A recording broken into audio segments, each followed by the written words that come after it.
चलो बच्चों, अब आता है हमारा यूनिफॉर्म और नॉन यूनिफॉर्म मोशन। इसको देखते हैं। इसको समझाने के लिए पहले तो मैं एक एग्जांपल से वो करता हूँ, फिर उसके बाद आते हैं ढंग से बिल्कुल इस पर। तो देखो, सबसे पहले अगर मैं यूनिफॉर्म मोशन की बात करूँ,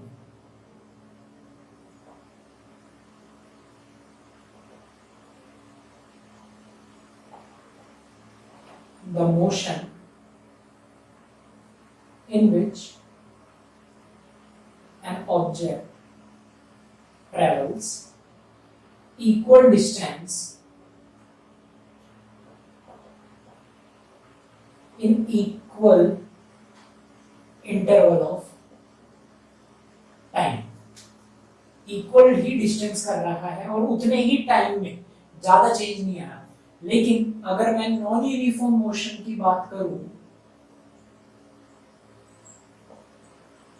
तो नॉन यूनिफॉर्म मोशन में क्या है कि वो मोशन जिसमें object travels unequal distance in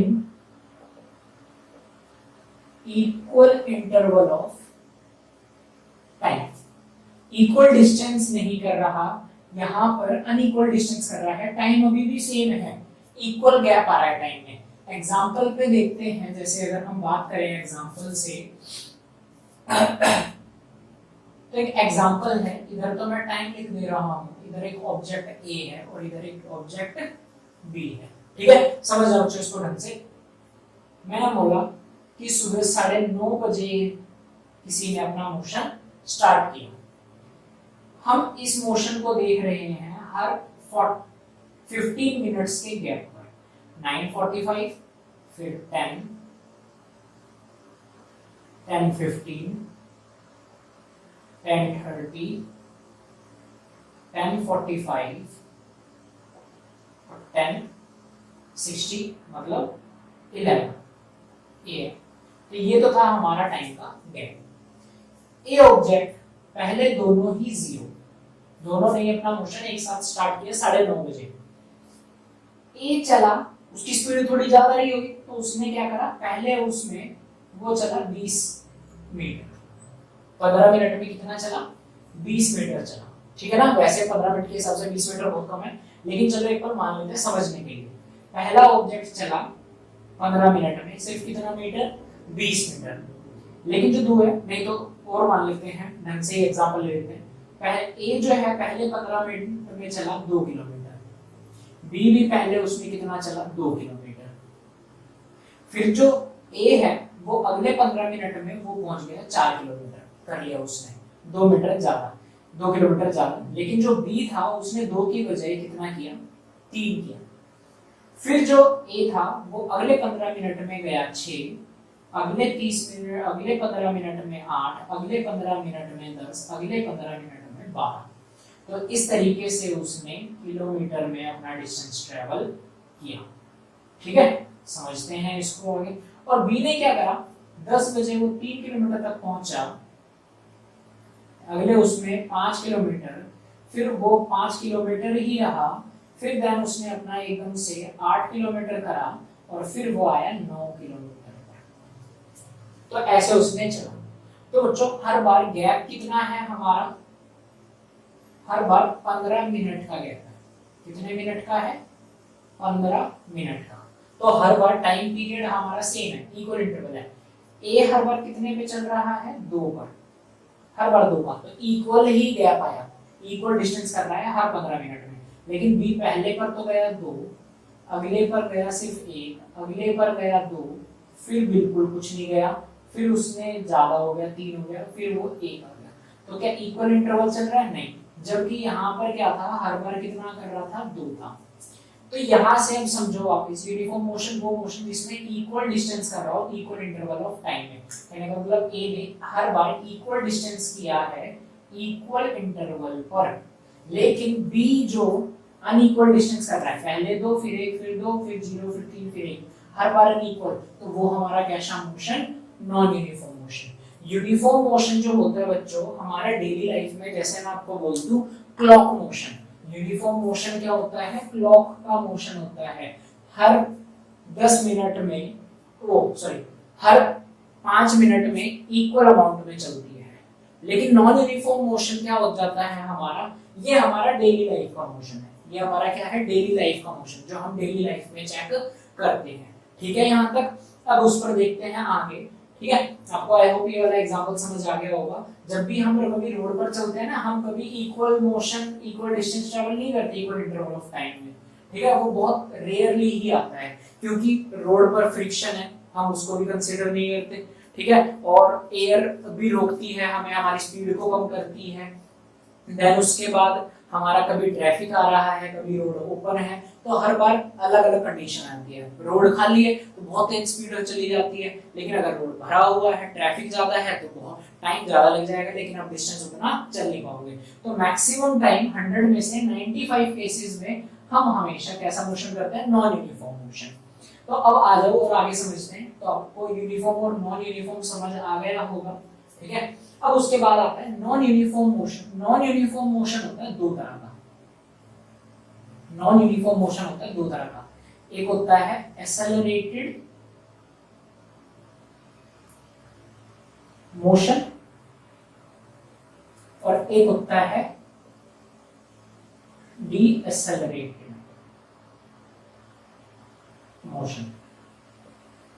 accelerated motion में बच्चों क्या होता है, आपकी जो स्पीड है या वेलोसिटी है वो इंक्रीज होती है टाइम के साथ। लेकिन डीएसेलरेटेड मोशन में आपकी जो स्पीड है या वेलोसिटी है वो क्या होती है, वो डिक्रीज होती है। एक्सेलरेटेड मोशन में आपकी स्पीड वेलोसिटी इंक्रीज होगी, डीएसेलरेटेड मोशन में आपकी स्पीड या वेलोसिटी क्या होती है, डिक्रीज होती है। जैसे अगर मैं इसका यूनिफॉर्म मोशन की बात करता हूँ, आपका अर्थ का जो मोशन है वो भी यूनिफॉर्म है, क्योंकि अर्थ को एक पूरा सन का चक्कर लगाने में कितना टाइम लगता है, 365 दिन। हर साल फिक्स्ड है, सिर्फ एक्सेप्ट चौथे साल को छोड़कर, क्योंकि वो 366 आ जाता है। अदरवाइज हमारा क्या रहता है, वो सेम रहता है। अब इसमें वापस आते हैं, यूनिफॉर्म मोशन में जो हमारी स्पीड है वो कैसी रहती है, हमेशा कांस्टेंट है। इसको भी अभी समझेंगे। जो हमारी स्पीड है वो क्या रहती है, कांस्टेंट रहती है। जब वेलोसिटी एक्सेलरेशन आएगा इसके बारे में थोड़ा और बात करेंगे। अब यहाँ पर क्या है, इक्वल डिस्टेंस ट्रैवल कर रहा है इक्वल इंटरवल ऑफ टाइम। अगर मैं यहाँ पर इसका ग्राफ बनाऊं, यहाँ पर इसका क्या बनाऊं, ग्राफ बनाऊं, तो ये तो था मेरा 0। इधर मैंने मोशन देखा 9:30 बजे, इधर देखा 9:45, इधर देखा 10, इधर देखा 10:15, इधर 10:30, इधर 10:45 जो अभी अभी पढ़ा है हमने, और इधर देखा हमने 11। एक्स एक्सिस था ये, और इधर वाई एक्सिस। तो हर बार क्या हो रहा है, पहले था ये 0, 9:30 था तो 0 था हमारा, फिर देन उसके बाद हमारा कितना गया, 2 गया, फिर 4 गया, फिर 6 गया, फिर 8 गया, फिर 10 गया और फिर 12 गया। तो हर बार हमारा कैसा रहा, सेम रहा मोशन। हमेशा कैसा रहा हमारा, सेम रहा। तो जब ऐसे करते हो तो आपका जो ये मोशन आता है वो बिल्कुल एक स्ट्रेट लाइन कर्व आता है। कैसा मोशन आता है, बिल्कुल स्ट्रेट लाइन कर्व आएगा। कहने का मतलब हर इक्वल गैप में आप इक्वल डिस्टेंस कर रहे हो। सॉरी, ये ही 9:30, क्योंकि 9:30 पर 0 था, ये आपका 45, ये 10 हो गया, ये 10:15, 10:30, 10:45 और 11। तो जब 9:45 पर थे, 9:30 पर 0 थे, 9:45 पर आप कितने पर थे, 2 पर थे। वापस से ग्राफ ड्रॉ कर लेते हैं। इधर 2 पर थे, 10 पर आते ही आप 4 पर, 10:45 पर आते 6 पर, 10:30 पर आते 8 पर, 10:45 पर आते 10, 11 पर आते 12। और जब आप इन पॉइंट्स को ज्वाइन करोगे, एक स्ट्रेट लाइन कर्व आएगा ऊपर की तरफ बढ़ता हुआ। ये आपका स्ट्रेट लाइन कर्व है। ठीक है, तो इधर जो चल रही थी वो आपकी पोजीशन थी, एस से डिनोट कर देते हैं, और इधर जो चल रहा है वो आपका टाइम चल रहा है। तो हर बार इक्वल गैप आ रहा है, इधर ये, इधर ये, ऐसे ही ज्वाइन। तो ये आपका कैसा मोशन, यूनिफॉर्म मोशन। ठीक है ना। एक्सेलरेटेड मोशन में आपकी स्पीड बढ़ रही है, तो इधर हमारा टाइम आ गया और इधर हमारी पोजीशन आ गई। तो एक्सेलरेटेड में स्पीड बढ़ रही है, तो आपका जो कर्व बनता है वो कुछ इस तरीके से बनेगा, ऊपर की ज्यादा होता होगा, लेकिन स्ट्रेट लाइन नहीं होगा। एक साथ नहीं बढ़ता आपका गाड़ी। और डीएसएलरेटेड मोशन में इधर टाइम हो गया और इधर पोजीशन हो गया, इधर जो आपका कर्व है वो ऐसे आएगा, ठीक है ना। बढ़ तो रहा है, दोनों में ही बढ़ रहा है, लेकिन इसमें बढ़ती जा रही है पोजीशन, इसमें भी पोजीशन बढ़ती जा रही है, लेकिन फिर देन उसके बाद क्या हो जाती है हमारी इसमें स्पीड, ये डिक्रीमेंट के लिए शो होता है और ये स्पीड इंक्रीमेंट के लिए होता है, ठीक है। तो ये था हमारा यूनिफॉर्म और नॉन यूनिफॉर्म मोशन। इसी के रिगार्डिंग अब हमने एक दो चीजें और पढ़नी है, तो उसकी तरफ चलते हैं स्पीड और वेलोसिटी पर। इसको नोट डाउन करो फिर आगे बढ़ते हैं।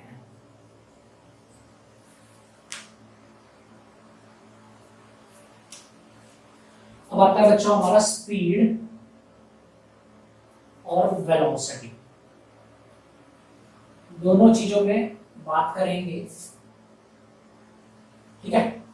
मैंने आपको बताया था स्पीड सबसे पहले क्या होता है हमारा, स्पीड होता है टोटल डिस्टेंस अपॉन में टोटल टाइम। स्पीड क्या होता है हमारा, total distance upon total time. तो अगर कोई इसको बोले कि डिफाइन स्पीड, तो डिफाइन स्पीड में क्या होता है, it is defined as the ratio of total distance travelled to the time taken, कितना डिस्टेंस करने के लिए कितना टाइम लगा है, ठीक है ना। लेकिन जो हमारा वेलोसिटी होता है, वेलोसिटी में हम कभी डिस्टेंस की बात नहीं करते, वहां हम इक्वेशंस की बात करते हैं, डिस्प्लेसमेंट। तो वेलोसिटी होगा आपका डिस्प्लेसमेंट अपॉन में टाइम। तो इसको डिफाइन कैसे करोगे, इसका पॉइंट बनेगा, it is defined as the ratio of displacement to the time. Ratio है किसकी, डिस्प्लेसमेंट की टाइम के साथ। और मैंने आपको बताया है अगर हमारा डिस्टेंस है, अगर हमारा क्या है, डिस्टेंस है, डिस्टेंस क्या है, एक तरह की स्केलर क्वांटिटी। तो अगर ये स्केलर है तो हमारी स्पीड की भी क्या बनेगी, स्केलर क्वांटिटी। तो it is a scalar quantity. Where जो वेलोसिटी है वो डिस्प्लेसमेंट है। डिस्प्लेसमेंट में क्या होता है हमारा, डायरेक्शन भी होती है। तो अगर डिस्प्लेसमेंट में डायरेक्शन है तो वेलोसिटी में भी क्या होगी, डायरेक्शन। तो आप लिख सकते हो it is a vector quantity. तो ये एक तरह की कैसी क्वांटिटी है, वेक्टर क्वांटिटी है। अब आ जाओ इधर, जैसे अगर मैं इसकी एग्जांपल की बात करूं कि मैं बोलूं wind is blowing at 25 kilometre per hour. जो हवा है वो चल रही है, आंधी चल रही है कितनी स्पीड से, 25 किलोमीटर पर आवर। लेकिन यहाँ पर अगर मैं इसी को मुझे बताना हो तो मैं बोलूं wind is blowing at 25 kilometre per hour, 25 kilometre per hour से चल रही है इन नॉर्थ ईस्ट डायरेक्शन। इस डायरेक्शन में, नॉर्थ ईस्ट डायरेक्शन में। तो यहाँ पर मैंने क्या बोल दिया, डायरेक्शन बोल दी। तो डायरेक्शन बोलने से क्या बन गई, वो एक तरह की वेक्टर क्वांटिटी। यहाँ पर डायरेक्शन नहीं बदलती, यहाँ जस्ट क्या बताया था, मैग्नीट्यूड, इसलिए वो क्या रही, स्केलर क्वांटिटी रही, ठीक है ना। तो आप लिख सकते हो कि स्पीड क्या हुआ हमारा, डिस्टेंस अपॉन में टाइम। तो s is equal to distance upon t, ये हमारा फॉर्मूला है इसका। और जो वेलोसिटी है, वेलोसिटी को बच्चों दो तरीके से डिफाइन करते हैं। एक होती है हमारी इनिशियल वेलोसिटी और एक होती है हमारी फाइनल वेलोसिटी। इनिशियल वेलोसिटी को तो u से और फाइनल वेलोसिटी को v से। दोनों के बारे में बात करेंगे। पहले अगर आपको इतना नोट डाउन करना है तो करो, फिर इसके बारे में बात करते हैं। पहले स्पीड के बारे में चलते हैं, फिर उसके बाद हम किस पे चलेंगे, वेलोसिटी पर चलेंगे, ठीक है। करो आप इसको नोट डाउन।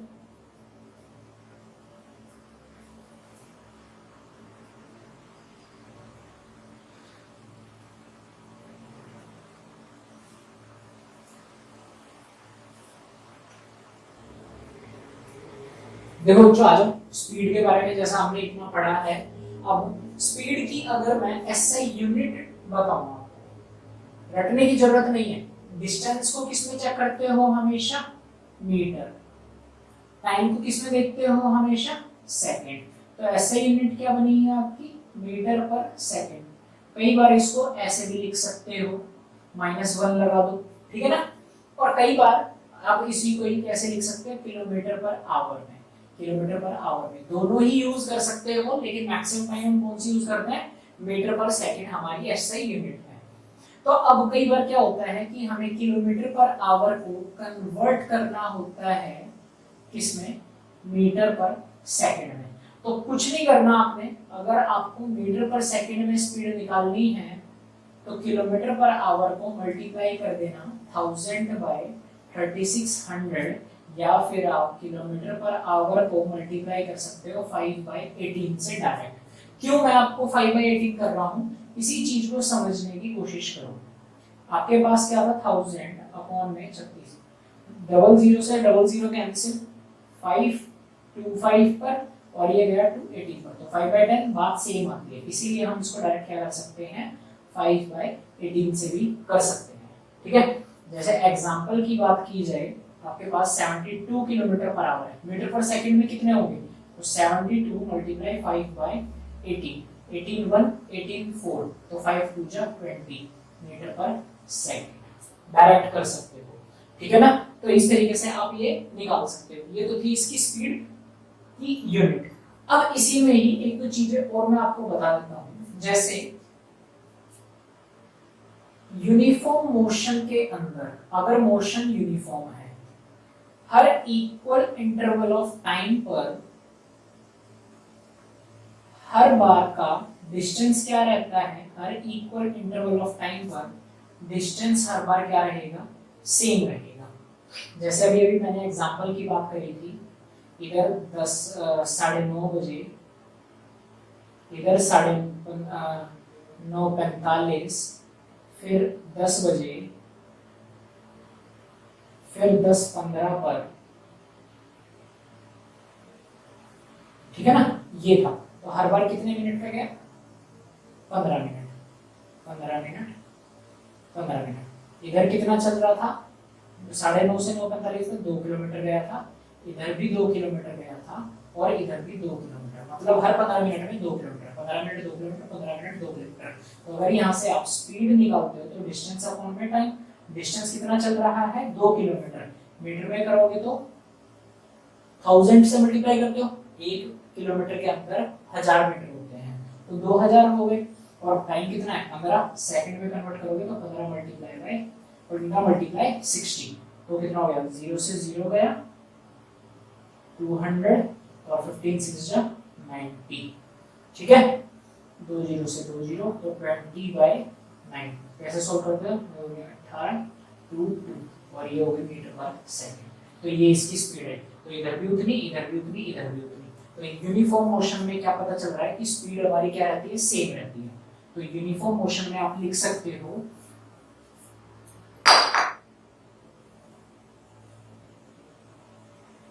कि स्पीड रिमेन्स कांस्टेंट। कांस्टेंट का मतलब सेम, कोई चेंज नहीं आ रहा। तो यूनिफॉर्म मोशन में हमारी स्पीड क्या रहती है, सेम रहती है। लेकिन बच्चों अगर यूनिफॉर्म ना हो और मोशन हमारा कैसा हो जाए, नॉन यूनिफॉर्म हो जाए, मोशन कैसा हो जाए, नॉन यूनिफॉर्म। कहने का मतलब इधर इधर और इधर, इधर कोई डिस्टेंस d1, इधर अलग, इधर अलग, और भले ही टाइम हर बार क्या लग रहा हो, सेम लग रहा हो, तो इधर जब सॉल्व करोगे तो इधर की स्पीड आएगी अलग, इधर की स्पीड आएगी अलग, और इधर की स्पीड आएगी अलग। तो बच्चे क्या करते हैं, हर पर स्पीड आई है तो एवरेज निकलती है। नॉन यूनिफॉर्म में हमारी जो स्पीड है changes and not constant. Speed हमारी चेंज होती है और कांस्टेंट नहीं होती। और जब हमारी स्पीड चेंज हो और कांस्टेंट नहीं होती, तब हमें कौन सी स्पीड निकालनी होती है, तब हमें निकालनी होती है एवरेज स्पीड। तब कौन सी स्पीड निकालनी होती है, एवरेज स्पीड। और एवरेज स्पीड निकालने के लिए जैसी वर्ड एवरेज आता है, पर बच्चे क्या करते हैं, s1 + s2 + s3 divided by 3 बार है तो 3 से डिवाइड कर दिया, आंसर आ गया, जबकि वो गलत है। ठीक है ना, जब भी नॉन यूनिफॉर्म मोशन हो तो नॉन यूनिफॉर्म में हम स्पीड नहीं निकालते, बल्कि क्या निकालते हैं, एवरेज स्पीड। और एवरेज स्पीड में अलग अलग स्पीड नहीं निकाल के ऐड करके एवरेज लेंगे, बल्कि हम क्या करेंगे, एवरेज स्पीड का फॉर्मूला जो होता है हमारा, वो स्पीड के बराबर होता है। हमें ये नहीं देखना, हमें देखना क्या है कि टोटल कितना डिस्टेंस ट्रेवल किया। तो टोटल कितना डिस्टेंस ट्रेवल किया, d1 plus d2 plus d3। हमें कोई फर्क नहीं पड़ता बीच में कितनी कितनी स्पीड रही है, कोई फर्क नहीं है, हमें कोई एवरेज नहीं लेना इनका, हमें जस्ट देखना है कि टोटल कितना डिस्टेंस ट्रेवल किया है। तो d1 plus d2 plus d3 और अपॉन में कितना टाइम लगा है उस डिस्टेंस को कवर करने में। तो टोटल टाइम टेकन कितना लगा है, t plus t plus t, इसको ऐड कर देंगे। तो एवरेज स्पीड का जो कांसेप्ट है वो लगता है हमारा नॉन यूनिफॉर्म में, और यूनिफॉर्म में नॉर्मल हमें क्या निकालनी होती है, स्पीड निकालनी होती है। और हमारा स्पीड की SI यूनिट क्या होती है, मीटर पर सेकंड। तो हमें कुछ क्वेश्चन करने हैं स्पीड पर, एवरेज स्पीड पर, देन बढ़ेंगे हम किस पर, नॉन यूनिफॉर्म मोशन में हम कंसीडर करेंगे वेलोसिटी। ठीक है बच्चों, करो इसको फिर आगे बढ़ते हैं।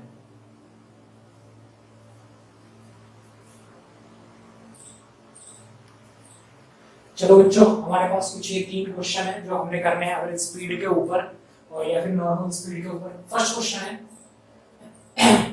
What will be the speed of a body, metre per second और किलोमीटर पर आवर दोनों में निकालनी है बॉडी की स्पीड। अगर वो चल रहा है 40 किलोमीटर कितने टाइम में, 5 घंटे में।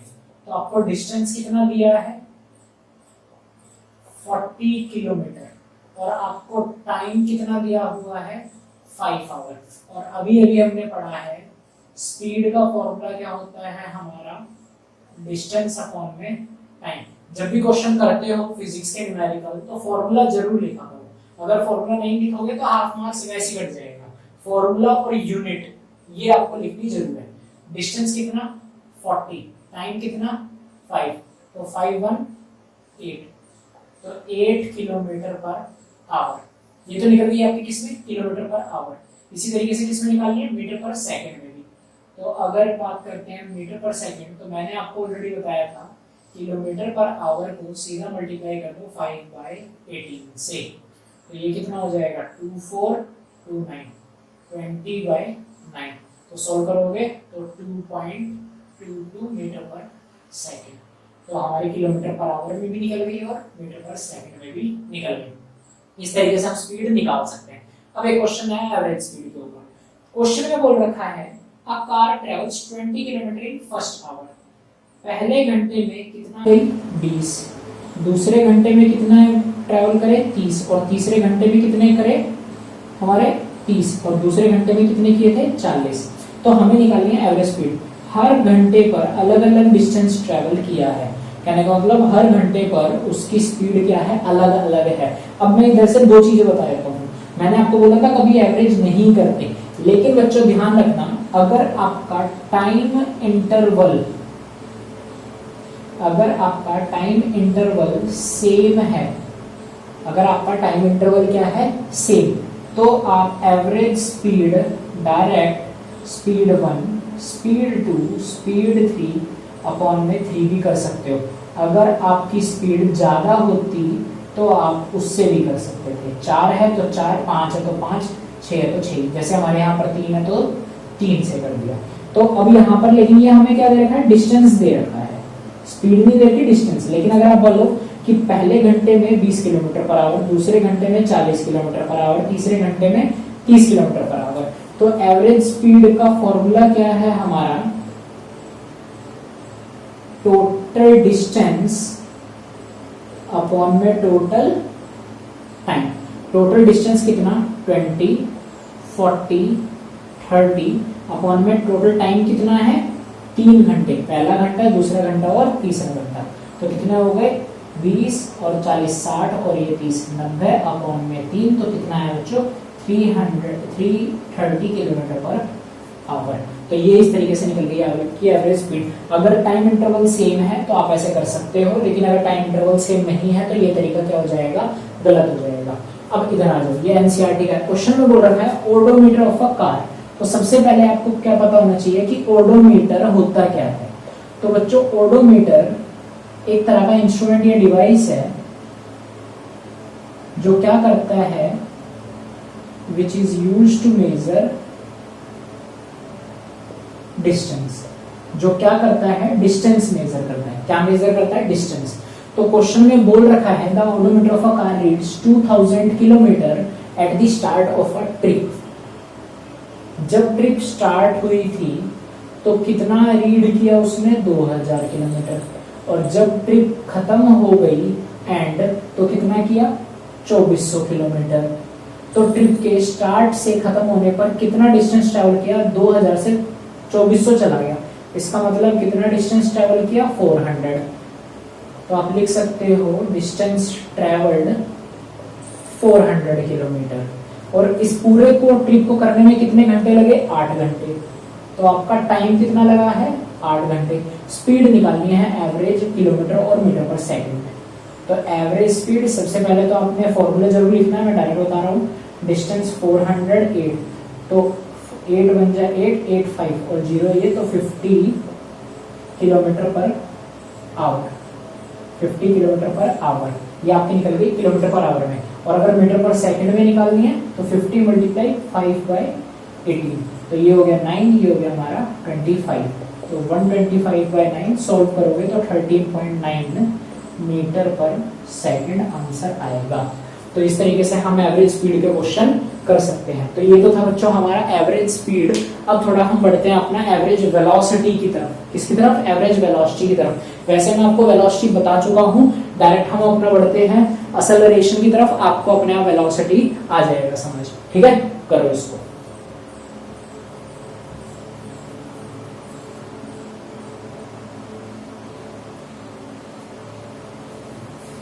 चलो बच्चों, अब आता है हमारा वेलोसिटी। जैसा कि हमने पढ़ा था कि वेलोसिटी क्या होता है, हमारा डिस्प्लेसमेंट अपॉन टाइम। लेकिन बच्चों हमारे पास सिर्फ यही फॉर्मूला नहीं होता वेलोसिटी का, हमारा एक और होता है एवरेज वेलोसिटी भी, उसको पढ़ते हैं। तो पहले देखते हैं थोड़ा एक बार वेलोसिटी। देखो, अगर कोई भी ऑब्जेक्ट है वो किसी ए पॉइंट पर था और ए पॉइंट से कहाँ जा रहा है, वो बी पॉइंट पर जा रहा है। तो जब यहाँ पर वो चला था तो जिस वेलोसिटी से वो गया, जिस वेलोसिटी से वो गया, उस वेलोसिटी को क्या बोला जाता है, इनिशियल वेलोसिटी। क्या बोला जाता है, इनिशियल वेलोसिटी। क्यों बोला गया, क्योंकि वो उसकी क्या थी, इनिशियल पोजीशन। तो इनिशियल पोजीशन पर जो वेलोसिटी होगी उसको इनिशियल वेलोसिटी बोलते हैं। इससे डिनोट करते हैं यू से।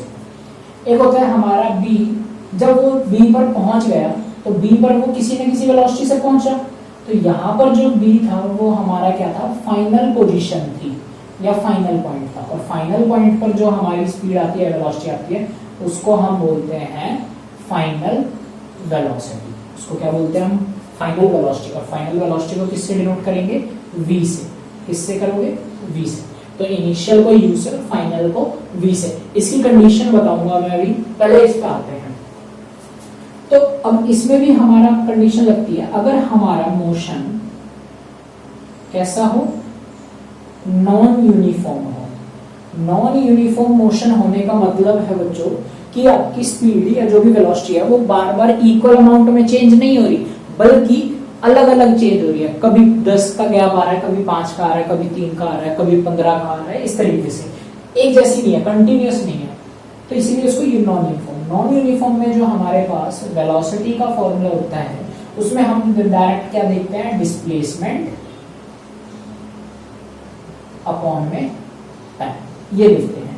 लेकिन अगर हमारा मोशन नॉन यूनिफॉर्म की बजाय कैसा है, यूनिफॉर्म, हर बार सेम मोशन है, हर बार सेम स्पीड, तो उस केस में हमें ज्यादा कुछ नहीं करना, initial velocity plus final velocity upon में 2।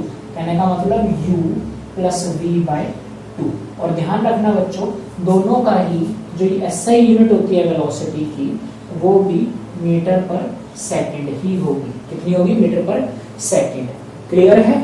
अब इसी में ही एक चीज और समझना कि जो हमारी स्पीड थी वो it can not be negative. Speed को आप कभी नेगेटिव नहीं लिख सकते, वेयर एज जो हमारी वेलोसिटी थी वो सब कुछ हो सकती है, can be positive, negative and zero also, और जीरो भी हो सकती है, पॉजिटिव भी, नेगेटिव भी और जीरो भी। ठीक है ना, वो तीनों हो सकती हैं स्पीड, लेकिन कभी हमारी नेगेटिव नहीं होगी। ठीक है ना, जीरो भी तब होगी जब ऑब्जेक्ट चल ही नहीं रहा तो ही जीरो होगी, अदरवाइज नहीं होगी। अब इसी में ही एक दो चीजें समझना, इसमें केस फर्स्ट आता है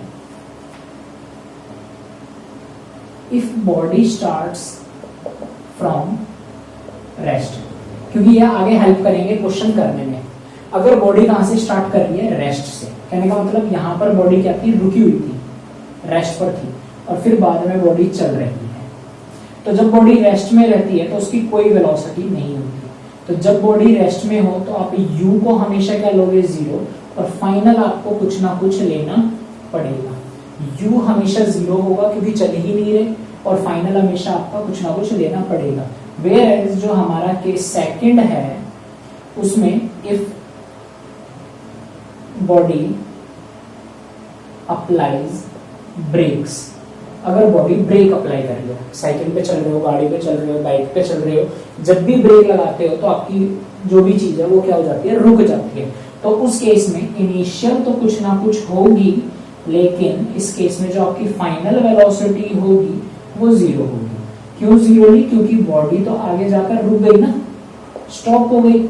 अगर बॉडी रुक गई तो फाइनल वेलोसिटी क्या, 0। तो जब बॉडी रेस्ट से स्टार्ट करे, रेस्ट या स्टेशनरी से स्टार्ट करे, तो हमेशा क्या है, u 0 होगा और फाइनल कुछ ना कुछ होगी। इधर लिख देता हूं रेस्ट या फिर स्टेशनरी। लेकिन अगर ऑब्जेक्ट ब्रेक अप्लाई कर देता है तो जरूर इनिशियल कुछ ना कुछ चल रहा होगा, ब्रेक अप्लाई करते ही वो रुक गया तो फाइनल क्या हो जाएगी, 0 हो जाएगी, या कम हो जाएगी, नहीं तो हम हमेशा क्या कंसिडर करते हैं, 0 हो जाएगी। आया समझ में। अब इस टॉपिक के बाद आता है हमारा एक्सेलरेशन, उस पर बढ़ते हैं। ठीक है, चलो।